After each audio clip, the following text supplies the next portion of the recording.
What's up, programmers? Today's video is about estimates.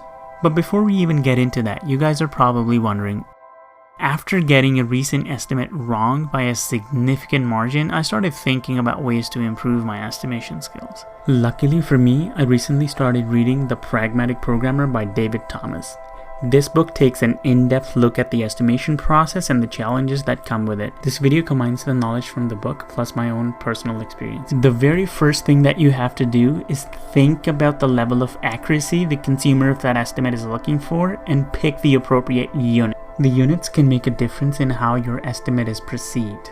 For example, if you tell somebody a project will take 60 days, that implies a much higher degree of accuracy than saying 2 months. So you gotta be careful with the units that you're picking.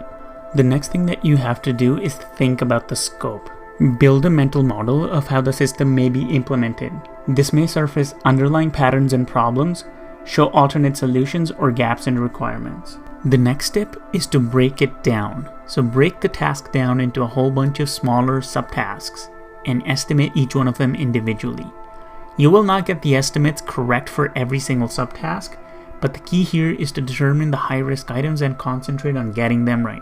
And the last thing to do is track your estimates. When an estimate is wrong, don't just ignore it. Identify where the mistakes were made and learn from them. I've incorporated this into my workflow as I truly believe this will add accountability and provide opportunities for improvement. According to the book, the best way to estimate is by eating the elephant one bite at a time.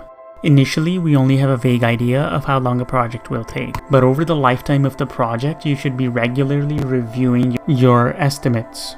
As the project is being worked on, things change and unexpected issues come up. By adjusting the estimate, we're providing a much more accurate depiction of the current state of things. That's it for this video. What are some of your tips for estimating software projects? Please drop a comment or reach out to me on Twitter.